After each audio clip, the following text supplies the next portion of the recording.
నాకు తెలిసి ఇంటింటికి మంచిరా మీకు అన్ని అవార్డులు వచ్చినాయి, ఎందుకు రాలేదు కానీ కాదు, మంచిగా పనిచేసి అవార్డులు వచ్చినాయి కాదు, మీకు ఇంటింటికి మంచిరా ఇది. ఎందుకు చెప్తున్నా అంటే ఎందుకంటే ఒక భూత్పూరే కాదు, ఇవాళ మీరు నేను చెప్తే కొన్ని మా ప్రజ్ఞాపూర్ అసలే సార్ మా చైర్మన్ సాబ్ అసలే కేసీఆర్ గారి కాన్స్టిట్యూన్సీ కాబట్టి భయపడాలి మనం.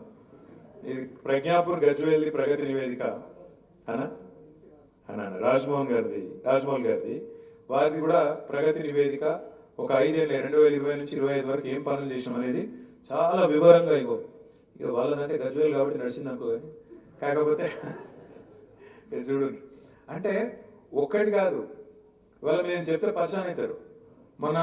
మన నిరంజన్ రెడ్డి గారు, మాజీ వ్యవసాయ శాఖ మంత్రి గారు నిరంజన్ రెడ్డి గారు, వారి వెంబడ మన జోగు రామన్న గారు, మన సత్యవతి గారు, అజయ్ గారు, మిత్రులు కోటిరెడ్డి గారు, ఇంకా మిగతా కొంతమంది మిత్రులతో అందరితో కలిపి రైతు ఆత్మహత్యలు పెరిగిపోతున్నాయి. మళ్ళా కాంగ్రెస్ ప్రభుత్వం వచ్చినాక ఇప్పటికి 420 రోజుల్లోనే 412 మంది రైతులు చచ్చిపోయినారు.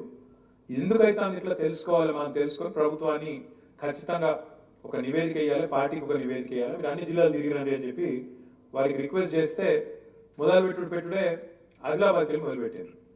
ఆదిలాబాద్కి వెళ్ళి నాకు మన పువ్వాడ అజయ్ కుమార్ గారు, మాజీ ట్రాన్స్పోర్ట్ మినిస్టరు ఖమ్మం, ఆయన ఫోన్ చేశాడు.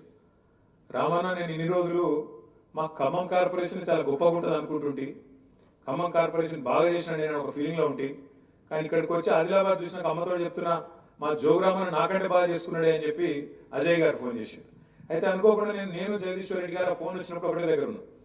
అన్న ఇట్లా అంటున్నాడు అజయ్, ఇట్లా అంటున్నాడు అని నేనంటే మా జగదీష్ అని ఏమన్నాడు తెలుసా, నేను నా సూర్యాపేట కంటే ఖమ్మం ఏదో బాగుందట అని చెప్పి అటు ఖమ్మం పోయినప్పుడు అనుకున్నా నేను, మరి ఇప్పుడు ఖమ్మం కంటే ఆదిలాబాద్ బాగుందట అని చెప్పి అజయ్ చెప్తుంటే నాకు ఆశ్చర్యం అవుతుందని జగదీష్ అని అన్నాడు.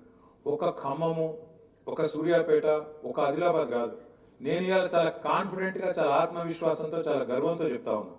మన ప్రభుత్వం ఉన్నప్పుడు 10 ఏళ్లలో హైదరాబాద్ తో సహా చిన్న మున్సిపాలిటీ అయిన భూత్పూర్ కావచ్చు, గజ్వేల్ ప్రజ్ఞాపూర్ కావచ్చు, జమ్మికుంట కావచ్చు, హుజురాబాద్ కాన్స్టిట్యున్సీలో హుజురాబాద్ కావచ్చు, బాన్స్వాడ కావచ్చు, వనపర్తి కావచ్చు, ఒకటి ఇది అదే కాదు, వికారాబాద్ కావచ్చు, ఇంకోటి కావచ్చు, రాష్ట్రంలో ఉన్న అవార్డు కూడా వచ్చింది. జనగామ మున్సిపాలిటీ కూడా భారతదేశంలో 3వ స్థానంతో అవార్డు వచ్చింది.